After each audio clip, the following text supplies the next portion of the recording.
Well, Ode over here. Oh, what's up, How man? you What's doing, up? man? I'm good. How are you doing? I am fantastic. But we're not about. I'm not about to fight inside the Las Vegas Sphere. So I guess what are the emotions of this fight week? Because I think when they announced this lineup, we expected a lot of Yeah. names on this main card. Maybe a lot of people didn't expect to see your name on the main card in the Sphere. So I guess what are the emotions now that we're only a couple days away?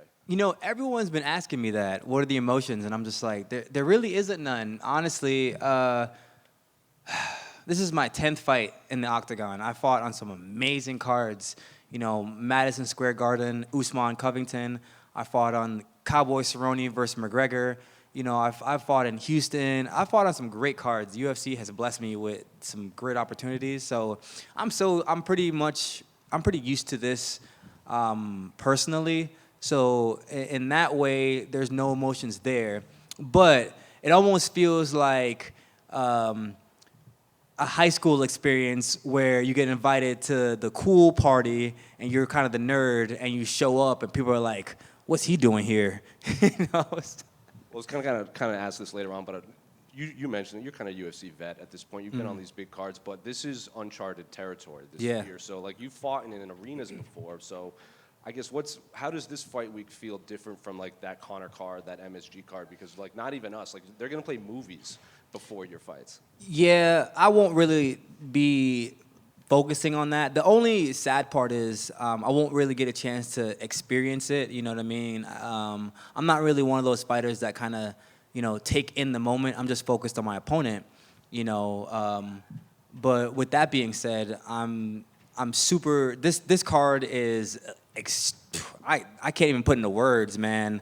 Like where else can you do something like this? We're having a fight inside of a sphere with a bunch of TV screens, almost like some Avatar stuff. I don't even know how this can be compared.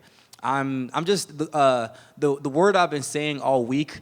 The word I've been using is gratitude. I'm just grateful to be a part of this. To be honest with you, I'm grateful that I'm able to have this opportunity. As a boy walking the streets of Kingston, Jamaica, to fighting in Las Vegas at the Sphere, I never would have thought this was a possibility of mine. I remember, like I said, just roaming the streets barefoot with no shoes at one point in my life. So just being here now is spectacular. We'll kind of go off of that. I think you posted something on Instagram not too long ago. It was like the price of like that looks amazing versus the price of what amazing actually is. What exactly did you mean by that? So, back in high school, I used to watch UFC, and I used to think, man, that looks incredible. Like, I want to do that. That looks amazing. But no one really prepares you in life for what amazing actually looks like. You know what I'm saying? They don't tell you that, yeah, amazing means sometimes you're going to be waking up at 4 a.m. in the morning and hitting after it when you don't want to. Amazing means, you're going to be dieting on days you don't want to. Amazing means you're going to be putting in, 3, 4, 5, 6 hours a day training, when you don't want to. Eric Thomas always said, everybody wants to be a lion, right? Everyone has pictures of lions on their profile picture, but no one wants to wake up at 4 in the morning to hunt, So for me, no one truly understands what amazing is until you have done all the minor things to lead up to those moments. And I've busted my butt off in this sport to get to where I am today, So I belong here. Don't get me wrong. You know what I mean? And looking at your opponent on Saturday, Lazy Boy, a little bit of hype around him. He made his debut like 2-3 years after you, but he has more fights, so he's just been incredibly active on the regional scene. Were you aware of him, and since then have you watched tape? What do you make of his skill set? No, to be honest, I didn't even know who he was. I sparred him actually at Extreme about 3 weeks before we got announced to fight, and as a professional, I messaged him and I was like, "Hey, man, I got a call that they want me to fight you, and I'm sure you got the same call as well." I was like, "What do you think? Do you want to take it? Whatever you decide, I respect." And he's like, "I think it'd be a great opportunity for the both of us." And I was like, let's do it. Thank you. I got nothing but love and respect for Lazy Boy, to be honest, man. He's a cool dude. I like him, actually. I think I've actually traded messages with him to come train with me before we got announced to fight. So like I said, I got nothing but love and respect. But don't get me wrong, I am the Jamaican sensation, and you done know Otago. Anytime you see me in the octagon, you already know, man. I'm one of the best strikers in the flyweight division. Look at my resume. My resume speaks for itself. All the guys that I fought speaks for itself. Asul Almabayev, Charles Johnson, Manil Cobb, CJ Vergara. You know what I'm saying? I got everybody that I fought has been no short of a badass. So this is a good test for him. I haven't really seen a fighter that he fought that I was like, oh, he beat this guy. He's pretty good. In fact, he lost to a guy that I knocked out in, 29 seconds. So I'm like, I'm not really impressed with anything that he does because I know Ode Osbourne, am a striking machine. So come on. Did you take anything away from that sparring session you had with him? Nah, it's sparring at the end of the day, and with gym etiquette goes, I don't want to talk about our sparring session private. That's between him and myself. Just last one. Can I get your thoughts on the main event between Sean and Merab? Oh man, I don't even know that. That's one of those fights that honestly can go either way. If Merab takes Sean down over and over and over and over again, then it's gonna be a long night for Sugar. But that means Sugar has 5 rounds to try to knock him out, and he's super, super accurate, So I've not been in Merab's camps, but I'm sure he's preparing for those exchanges. I don't really know. I don't know, man. I don't know. I have no idea. That fight can go either way. I think it's just whoever shows up the best that night. Because Merab always shows up and Sean always shows up, man. One thing with Sean O'Malley, that boy shows up. He comes to show out every time. Oh, they're right here. Where am I at? Where are you at? Straight up.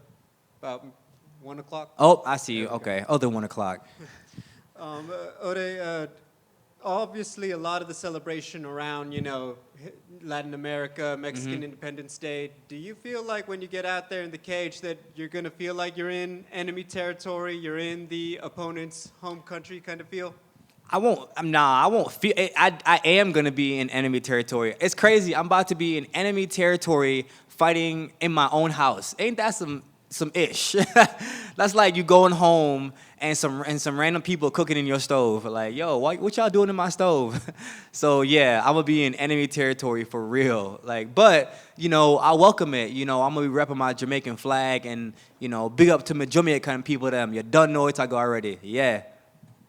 You've also become rather prolific with your podcast and your clips that have been going out there. I'm wondering, how have you improved as a fighter, or just with your understanding of the fight game, having these more in-depth conversations publicly on your show? Well, I think as a fighter, man, it's the average fighter fights probably 2 or 3 times in the UFC, and then they get released, and then they have nothing to show for it. You know what I'm saying? So I want to use what I'm good at. I'm really gifted on the mic. Like, you give me a mic, and I'll that's just who I am. I'm a personable person. I love to talk, and so I try to use what I'm good at, and I try to just be myself, I guess. But when it comes to everything that comes with being a fighter, I think I've it's interesting because I feel like I've grown up in the UFC, meaning a lot of fighters has had 5 or 10 fights outside the UFC. I didn't have a lot of amateur fights, turned pro, got signed really early, and so I'm learning a lot about myself. I'm actually a slow grower, learner, mature, as my mom says. So yeah, I now am the complete package that I want to be. Thank you. Thank you. Ode, over here. Where are we at? To your right. I see you. We know a lot of guys and girls have shouted out trying to get on this card. Unfortunately, not everyone could get on it. You did. And in your case, you're one of those guys that we see at these athlete appearances, meet and greets, always interacting with the fans. Like you said, you're a personable person. Do you think your good relationship with the company in terms of that helped you get that spot on the card today or this weekend? It's possible, because I'm a martial artist in the octagon and outside the octagon. And the UFC, you know, you have to represent the company well, you know, and I don't fake it. That's who I am. You know, I work with Las Vegas Metro Police, and we go and do a lot of community outreach programs with the kids. I speak at the schools here in Vegas 2 times a week, not because, you know, I want to have cameras on me. In fact, I don't even bring cameras. I do this by myself. No one even records it. I go in there and I run my own program. So, yeah, maybe that has to do with it, but also I'm personable. I'm an exciting fighter. I think more so I'm an exciting fighter, so that makes the UFC go, you know what? Let's put Ode Osbourne on this card because the fans love an Ode Osbourne fight. Come on, I'm no shy of being boring, you know. Yeah, for sure. That's awesome. And I know you mentioned your take on your emotions going into the spectacle, but we see all these people from all over the world just get hyped for the sphere alone, given how the importance is garnered all over the world. Do you think you being here in Las Vegas, I'm sure you drove by it a couple of times on a daily basis, do you think that makes you even more excited than those people?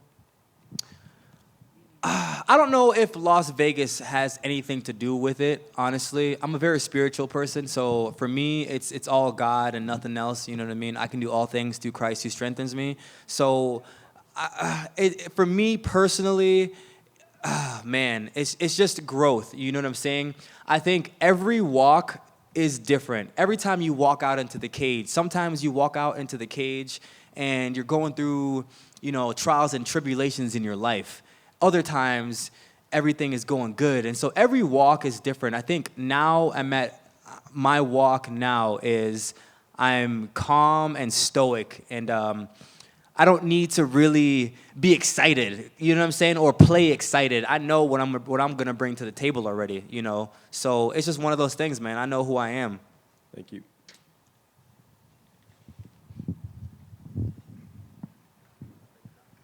That's it. All right.